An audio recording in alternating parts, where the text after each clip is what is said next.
여자가 경제적으로 자립이 안 되어 있잖아. 싸울 때마다 야 여기 내 집이니까 나가서 자. 네가 해온 게 뭐가 있어. 나가서 돈 벌어라. 사람이 돈을 안 벌게 되면 어떻게 되지? 을의 입장이 될 수밖에 없는 거지. 피디님들, 요즘 남자들이 저한테 찾아오셔서 결혼 상대로 원하는 첫 번째 조건이 뭔 줄 알아요? 남자라면 당연히 외모 아니에요? 아, 그건 물론이지. 외모 다음. 친정 재산? 그럴 수도 있고 그런 남자도 있고 바로 여성의 직업 그리고 결혼해서의 일할 유무입니다. 왜 그렇게 됐을까? 먹고 살기 힘드니까. 맞벌이를 하지 않으면 너무 힘들다 보니까 10명 중에 7명 많으면 8명까지도 여자의 능력을 봐요. 어떤 분들은 여자가 돈을 많이 벌었으면 좋겠다라고 하시는 분들도 있지만 또 어떤 분들은 여자가 한 달에 월 200을 벌더라도 자기 일을 뭔가 하는 여자를 원한다는 답변이 진짜 많아요. 그러면 맞벌이를 원하는 거네요. 맞벌이를 원하는 거지. 노는 게 싫은 거야. 아이를 낳아서도 일을 했으면 좋겠는 거죠. 그렇게 많아요? 갈수록 더 많아질 것 같아요. 제가 봤을 때는 향후 2, 3년 안에는 더 많아질 것 같은데요. 이제 10명 중에 10명 다 그랬으면 좋겠다고 하시는 남성분들 많아질 것 같고요. 그래서 오늘은 결혼 후에도 여자들도 반드시 돈을 벌어야 하는 이유에 대해서 한번 이야기해 볼게요. 첫 번째, 남편에게 당당할 수 있다입니다. 피디님, 내가 한 달에 400에서 500 정도 벌어. 남편한테 어떨 것 같아요? 결혼해서? 당당해요. 어떻게? 청소 같은 것도 맡기고 또 그리고 제가 사고 싶은 거 편하게 살 것 같아요. 근데 내가 갑자기 300, 400 정도를 벌다가 결혼을 딱 하고 나서 집에서 살림만 해. 아이를 낳아서 기르고 있거나 어떨 것 같아요, 느낌이? 남편한테 돈을 받아야 되니까 지금 만약에 10살 이상 나는 남자랑 살고 있어. 근데 내가 일을 안 해. 그래도 눈치 보일까? 남자가 얼마나 버느냐도 중요하지 그치. 않을까? 이게 나이에 상관없이. 다들 이런 얘기를 해요. 제 주변에서도 육아 때문에 일을 잠시 쉬고 있거나 일을 지금 아예 그냥 그만둔 친구나 동생들이 있잖아요. 언니, 진짜 치사해서 못 살겠어. 돈 100만 원을 내 맘대로 못 써. 다 그냥 아이들한테 쓰는 거고 어떨 땐 비참할 때도 있어. 라고 얘기하는 친구들도 있어요. 왜요? 왜냐면 우리 남자 PD님 와이프가 일을 안 해. 오빠 나 뭐 좀 필요할 게 이것 좀 사게 돈 좀 줘. 이거를 계속 얘기를 해. 그럼 어떨 것 같아? 그럼 집 들어가기 싫을 것 같아요. 근데 예를 들어 여자가 좀 친정이 살아. 그래서 나한테 벌리는 건 조금 덜하고 장모 장인이 좀 그거를 받쳐줘. 그럼 어때요? 집 들어갈 생각이 많이 생기지 않을까? 이렇듯이 대부분 남자들이 오시면 이래요. 본인의 능력이 없으면 차라리 와이프의 처가라도 능력이 있어서 지원을 해주면 그거는 괜찮다. 이게 남자들의 찐 속마음입니다. 그리고 더 냉정한 현실은 뭐냐면 모든 엄마들이 다 그런 건 아니지만 엄마가 이제 집에서 놀고 있잖아요. 전업주부인 엄마를 좋아하는 아이들도 있지만 제 주변에 보면은 아이들이 초등학교 3학년, 4학년 되는 친구들이 엄마는 왜 다른 엄마들처럼 일 안 해? 나도 엄마가 돈 벌었으면 좋겠다. 뭐 이렇게 얘기하는 친구들도 있대. 그러니까 이게 되게 사회의 인식 자체가 이렇게 변해버린 것 같아. 뭐 어디 사는지, 니네 엄마 아빠 차는 뭔지 어릴 때부터 그런 걸로 아이들을 편가르게 하고 하잖아요. 이렇다 보니까 돈에 대한 개념이 생기기 시작하면 이제 우리 엄마도 돈을 벌었으면 좋겠다라고 생각하는 아이들도 생겨나는 것 같아. 제 지인 얘기를 들어보면 그 친구는 되게 부잣집에 결혼을 했어요. 프리랜서로 일을 하다가 시댁이 잘 사니까 살림하라고 부모가 일을 그만두게 했는데 둘 낳고 이제 이러다 보니까 친정엄마가 와서 애도 봐주시는 거야. 근데 뭐 장을 보거나 이럴 때마다 남편이 사업을 하니까 남편 카드로 보면 되는데 시어머니가 경제권을 다 갖고 있는 거죠. 아들의 경제권까지. 시어머니가 아들의 경제권을 갖고 있는 다 갖고 있지. 왜냐면 이제 어머니 회사에서 남편이 일을 하는 거기 때문에 엄마의 말이 어떻게 보면 절대적인 거잖아요. 근데 이 어머니가 자기 며느리가 친정에다가 빼돌리지 않나 이런 생각을 하는 것 같다고 여자가 그렇게 얘기를 했대요. 그러니까 이제 시어머니 입장에서도 경제권을 며느리한테 주기 싫은 거야. 그러니까 친정엄마를 마트로 나오라 그래서 고르시라고 하고 계산은 어머니가 알아서 해주는 거지. 그 여자면 엄마들은 죄송하고 너무 죄송하고 속상하지. 그래서 여자분도 이제 일을 좀 해야겠다 이런 생각이 드는데 또 시댁에서 애 키우라고 일은 또 못하게 하나 봐. 그거에 대한 스트레스가 어마어마한 것 같더라고요. 근데 주변에서 봤을 때는 다들 그 여자가 시집을 잘 갔다라고 생각을 하는 거지. 근데 물론 이렇지 않은 시댁도 있어요. 이 시댁이 좀 유별난 거죠. 그래서 이렇게 여자가 경제적으로 자립이 안 되어 있잖아. 사람이 돈을 안 벌게 되면 어떻게 돼? 자동적으로 을의 입장이 될 수밖에 없는 거죠. 동등한 관계 형성이 이미 안 되는 거예요. 그래서 여자들도 진짜 단돈 100만 원이라도 경제 활동을 해야 시댁이든 남편에게든 말을 할 수가 있는 거리가 생기는 거죠. 두 번째입니다. 부부싸움이 줄어든다입니다. 부부들이 가장 많이 싸우는 이유가 뭐예요? 돈이지. 부부 문제들 하는 프로들 많잖아. 이혼에 관련된. 거기서 싸우는 거 보면 내가 너한테 얼마를 줬네. 들어간 게 얼마네. 생활비가 없네. 사람인데 왜 이거밖에 못 버냐 등등 가장 많이 싸우는 이유가 돈이야. 근데 어느 정도 경제적으로 여유가 있는 집이면 어때요? 부부싸움이 현저하게 줄어들 수밖에 없지. 특히나 남자가 가장으로서의 책임을 100% 지고 있으면 여자 입장에서는 남자한테 의존할 수밖에 없는 그런 게 되는 거지. 예전 엄마들이 왜 아빠하고 싸워도 헤어지지 않고 이혼율이 적었을까? 경제적 능력이 없으니까 옛날 엄마들은 참고 살아요. 근데 요즘 여자들은 경제적인 능력이 있죠. 참아 안 참아? 안 참잖아. 그거도 가장 큰 이유야. 제 친구 중에 한 명이 진짜 얼굴도 예쁘고 몸매도 좋고 집안도 나쁘지 않은 친구인데 치과 개원이랑 결혼을 했어요. 그냥 몸만 알아 해서 갔는데 제 친구가 결혼을 하고 나서 일을 그만둔 거야. 그래서 뭐 남편 해준다고 요리학원도 다니고 저한테 사진을 찍어서 보여주는데 거의 십첩반상처럼 삼시세끼를 그렇게 먹이는 거죠, 남편을. 근데 신혼 때는 너무 좋았는데 남편이 이제 개원하고 나서 잘 안 되다 보니까 예민해지기 시작하고 친구한테 돈을 요구하기 시작하는 거야. 나 이렇게 해서 너무 힘든데 너네 친정 쪽에서 나 도와줄 수 없어? 근데 친정 형편이 명예만 있는 집이지 돈이 있진 않았어요. 그래서 못 해준다. 얘기를 하니까 이제 싸울 때마다 야 여기 내 집이니까 나가서 자. 네가 해온 게 뭐가 있어. 나가서 돈 벌어라. 이런 식으로 얘기를 했다고 하더라고요. 그거를 이제 헤어지고 나서 저한테 얘기를 하더라고요. 근데 그 남자는 여자 돈이 아니라 외모를 보고 결혼한 거야. 그렇지. 외모를 보고 결혼한 거지. 그러니까 자기도 살아보니까 그게 전부가 아니었던 거야. 돈으로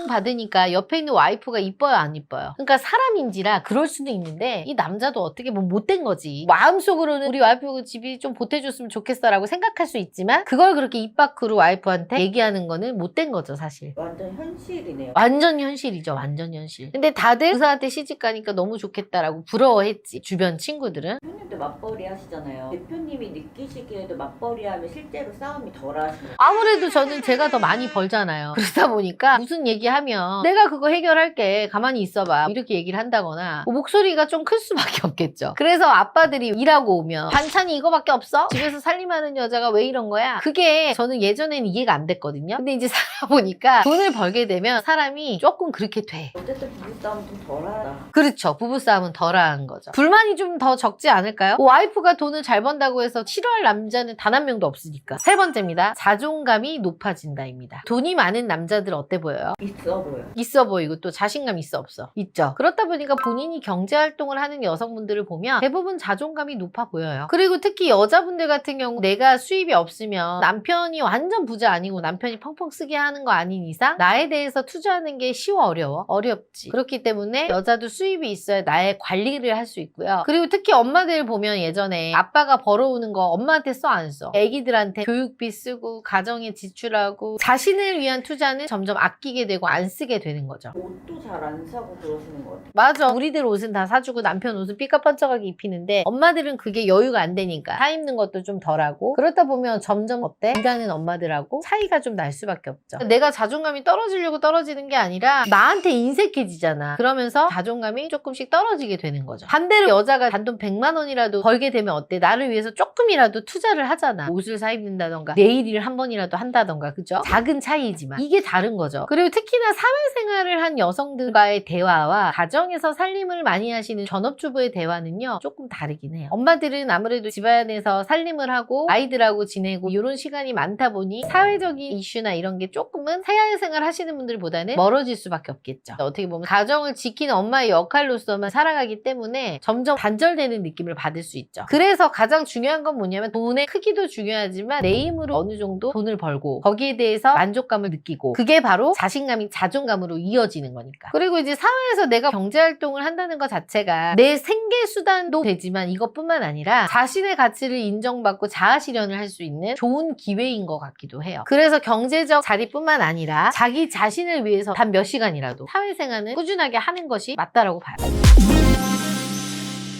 대표님 요즘에 맞벌이를 안 하면 결혼 생활이 힘들다고 하던데 솔직히 꼭 맞벌이를 해야 할까요? 피디님들도 잘 생각해봐. 내가 결혼을 딱 하는데 맞벌이를 했을 때와 안 했을 때를 생각하면 어떤 게 더 편한 것 같아요? 맞벌이 했을 때가 더 편합니다. 그렇지. 외벌이를 선택하는 순간 짐을 고스란히 한쪽에서 다 짊어지게 되는 거죠. 결혼은 단순히 두 사람이 좋아서 하는 일이기도 하지만 가정을 경영하는 일이잖아. 그래서 현금 흐름하고 리스크 분산 이런 것들을 잘 해놔야 돼요. 가정을 잘 이끌려면. 근데 만약에 게 한 사람만 버는 외벌이 구조라면 이 경영 구조는 깨지게 되어 있죠. 그래서 오늘은 맞벌이가 평균화된 이 시대에서 외벌이를 했을 때 남자들이 어떤 최후를 맞이하는지에 대해서 현실적으로 이야기해 보도록 할게요. 첫 번째, 경제적 파산 구조입니다. 파산, 이 무슨 말이죠? 모든 걸 다 잃는다? 그런 의미이기도 하죠. 아까 말했듯이 결혼은 가정을 경영하는 일이라고 했잖아요. 그래서 아내가 맞벌이를 거부하는 경우에는 가정을 경제적인 위기 속으로 밀어넣는 과정이라고 볼 수가 있어요. 아내는 집에서 살림하고 남편은 돈 버는 구조잖아요. 이런 역할 분담이 꼭 나쁜 걸까요? 역할 분담 자체가 나쁜 거는 아니고 문제는 리스크 분담이 사라진다는 거죠. 구체적으로 한번 예시를 들어볼게요. 초등학교 자녀가 한 명이 있어요. 전세를 살고 있고 외벌이 가정이야. 한 달에 고정 지출이 얼마나 나올 것 같아요? 통계청에서 가계 조사를 이제 해봤어요. 거기에서 나온 얘기를 한번 들어보면 식비, 예를 들어 세 식구 기준으로 밥 먹고 외식 몇 번 하고 하다 보면 한 달에 한 115만 원 정도 나온다고 하고요. 주거비, 예를 들어 대출 이자, 반전세 등등 이런 게 있으면 150 정도. 그리고 교통비, 주유비도 될 수 있겠고요. 그 다음 버스비, 뭐 택시비 같은 거 하면 최소한 40. 그리고 교육비, 아이 학원 가고 요즘 한 과목당 얼마예요? 20만 원, 30만 원 하잖아. 세 과목 하면 60 정도 될 거고요. 그렇게 하면 총 얼마가 드냐? 380만 원이에요. 대표님도 3인 가구시잖아요. 이 정도 나와요? 저는 많이 나오죠, 더. 훨씬 많이 나오죠. 한 달 고정 지출만 이렇게 나가면은요, 연봉이 5,500만 원. 이 정도는 돼야 된다는 거지. 그 5,500만 원이면 중견기업 정도는 다녀야 되는 거예요. 이것도 사실 빠듯해서 모을 여유가 없는 수준인데, 갑작스럽게 아버지, 어머니, 부모님이 아프시거나, 의료비가 들어가거나, 예상치 못했던 변수가 들어가면 가족 전체가 붕괴가 될 수도 있어요. 예전에 이런 사례가 있었어요. 부모님이 이제 암에 걸리셔가지고, 본인이 회사를 퇴직을 하고 그 퇴직금을 받아서 부모님의 간병 치레를 본인이 한 거야. 결국에 어떻게 됐을까요? 이혼했어요. 그런 사례도 있었어요. 왜 그러냐면 빠듯하다 보니까 모아둔 자금이 없잖아. 그러니까 바로 타격을 받는 거죠. 이렇게 이제 한 번 가정이 휘청이잖아요. 그럼 도미노처럼 부부 재정이 무너지고 이렇다 보면 부부 관계도 깨질 수밖에 없고요. 자녀 미래까지 연쇄적으로 무너질 수 있는 거야. 굉장히 무서운 거죠. 어떻게 생각하면. 외벌이를 하는 가정을 보면 아내는 사실상 자신과 아이들을 남편 월급 하나에 의존하게 되는 그런 삶을 살게 되는 거죠. 이렇듯 맞벌이는요, 가정이 경제적 타격이 있을 때 서로 보완해주고 지켜줄 수 있는 보호막이 되어주긴 하지만 외벌이는 경제적 충격을 완화해주지는 못합니다. 현실적으로. 좀 씁쓸하긴 하네요. 두 번째, 관계적 파탄 구조입니다. 피디님들은 결혼해서 돈보다 더 중요한 게 있다고 생각하나요? 사랑 아니에요? 사랑. 신뢰? 또 뭐가 있나요? 돈? 돈. 맞아요. 돈도 중요하지만 돈보다 더 중요한 건 신뢰잖아. 서로에 대한 믿음인데, 그래서 이 신뢰관계에서 균열이 생겼을 때 치명적이죠. 그래서 이런 관점에서 봤을 때 맞벌이를 하지 않을 때는 단순히 수익 구조가 좁아지는 게 아니라 남편과의 파트너십 자체를 무너뜨리는 선택인 거죠. 근데 남편이 혼자 벌어오면 아내가 집안일을 맡는 게 당연한 분담 아닐까요? 그렇게 생각할 수는 있겠죠. 하지만 외벌이를 하는 순간 공평한 분담은 없는 거예요. 남자가 예를 들어서 이제 일을 하고 들어왔어. 근데 와이프도 애를 보느라 너무 힘들어. 서로 예민한 상태죠. 남자 입장에서는 돈을 벌고 왔으니까, 회사에서 일하고 왔으니까 네가 애를 보는 게 당연한데, 또 여자 입장에서는 돈 번다고 유세야? 애를 안 봐주는 거야? 뭐 이러면서 이제 싸우게 되는 거죠. 프로 같은 데 보면 외벌이하는 부부들이 싸우는 장면이 굉장히 많이 나오잖아. 근데 오히려 맞벌이를 하게 되면 정확하게 분담을 해서 하게 되더라고. 그러니까 서로 피해의식이 좀 덜하는 것 같아. 너도 돈 벌고 나도 돈 버니? 이렇게 하자. 이해가 더 되는 거죠. 그래서 처음에는 오빠 돈 벌어와서 너무 고마워, 고생해서 했던 와이프도 빠듯한 생활을 하게 되잖아. 그러면 사람인지라, 오빠 이번 달 월급에 이거밖에 안 돼? 이거밖에 못 벌어와? 이렇게 얘기하게 되는 거야. 그러면 남자 입장에서는 네가 그럼 가서 벌어. 밖에서 돈 버는 게 얼마나 힘든 줄 알아? 이제 이렇게 돈 때문에 싸우게 되는 거죠. 이렇게 되면 가족을 위해서 일을 하면서도 무능한 가장이라는 프레임이 쓰이게 되는 거죠. 아무리 고생을 해도, 어떤 노력을 해도 그 무능하다는 프레임에서는 벗어나지 못합니다. 이러면서 이제 남자들이 밖으로 돌기 시작하는 거지. 이렇게 불만이 쌓이는 순간 부부는 한 팀이 될 수 없고요. 서로 내가 억울하다, 네가 억울하다, 팀의 균열이 생기기 시작하죠. 아내 입장에서 나는 24시간 가족을 위해서 이렇게 가정 일을 하는데 남편은 항상 한 발짝 뒤에만 서 있다. 이런 불공정성을 느끼게 되고요. 남편 입장에서는 내가 이렇게 죽어라 고생해서 돈을 벌어오는데 왜 인정받지 못하지? 이런 억울함을 호소하게 되는 거죠. 이러니까 결국 같은 방향을 바라보는 파트너가 아니라 누가 더 억울한가, 이거를 따지는 경쟁자가 돼버리는 거예요. 그런 관계에서 부부 사이는 불만이 쌓일 수밖에 없게 되고 결국 부부의 파트너십은 완전히 붕괴돼 버리는 거죠. 세 번째, 세대적 대물림 구조입니다. 여러분 주변에 연봉 1억 넘는 사람들 많아요? 없어요. 1억이요. 1억이면 한 달에 얼마 버는 것 같아? 세금 떼고? 한방 언니한테 가면 결혼할 수 있나요? 물론이죠. 1대1로 꼼꼼하게 관리해주고 철저하게 객관화를 할 수 있는 피드백을 주고 매니저가 딱 달라붙어서 어떻게 해야 할지 컨설팅해주는 전문가를 찾아오세요. 한방 언니가 함께 고민하고 도와드리겠습니다. 800원 벌겠지. 근데 단위가 억 단위니까 1000만 원 이상 되겠지 하겠지만 실수령은 그렇지가 않아요. 한번 계산을 해보면 국민연금 27만 원, 건강보험 29만 원, 요양보험 4만 원, 고용보험 7만 원, 근로소득세 100만 원이야. 알았어요, 여러분 이렇게 근로소득세 많이 내는 거? 지방소득세 10만 원. 그럼 세금만 얼마 내는 줄 알아? 177만 원이야. 그러면 약 650만 원을 받게 되는 거야. 연봉 1억이어도. 그럼 여기서 주거비, 교통비, 생활비 내죠. 그러면 300만 원도 안 남아. 여기서 주의할 게 뭔 줄 알아? 연봉 1억이라는 숫자 때문에요. 소비를 남들보다 더 하게 돼. 난 연봉 1억이니까. 그러다 보면 남는 돈은 100만 원도 안 될 수 있다는 거예요. 반면 부부가 각각 연봉이 한 5천, 6천 정도 되잖아요. 그렇게 해서 맞벌이를 하게 되면 둘이 합쳐서 한 800 정도 돼요. 실수령 800만 원은요. 외벌이로 이제 환산을 하면 연봉 1억 3천에서 4천. 그래서 각각 맞벌이하는 연봉 5천의 이 부부와 그냥 외벌이의 연봉 1억. 이 자산 축적 속도를 비교하면 혼자 버는 사람 연봉 1억은 실수령 650만 원이죠. 여기다가 생활비 450만 원을 지출하면 저축하고 투자할 수 있는 돈은 한 200만 원 정도 남는다는 거죠. 그리고 각각 5천씩 버는 맞벌이 경우에는 실수령이 합쳐서 한 800 정도 되는 거죠. 근데 여기서 똑같이 생활비가 450만 원이 지출이 된다고 해도 저축하고 투자하는 거는 350만 원 정도가 남는 거예요. 한 달에 150만 원 차이가 별거 아닌 것 같아도 1년으로 따지잖아요. 1,800만 원 정도 차이가 나고요. 10년이면 1억 8천 늘어나는 거예요. 이 차이는 단순히 저축 격차뿐만이 아니라 복리투자를 굴릴 경우에는 자산 격차가 이제 눈덩이처럼 불어나는 거죠. 그래서 세대 간 빈부격차를 만드는 원인이 됩니다. 그래서 연봉 1억의 외벌이가 나는 이 정도면 참 잘 벌어 라고 생각할 수 있겠지만 10년, 20년 후에 맞벌이 가정에 비해서 자산 격차가 크게 벌어지게 되죠. 네 번째, 삶의 질이 하락하는 구조가 되는 거죠. 돈이 적고 많은 이런 게 정말 많은 걸 결정하잖아요. 뭐 먹고 뭐 입고 어디에다 쓰고 어디 사는지 이런 거는 수입에 따라 다 달라져요. 근데 이렇게 먹고 자고 쓰는 거 말고도 돈이 있느냐 없느냐에 따라서 달라지는 게 있어요. 이게 뭘까요? 배우자 외모.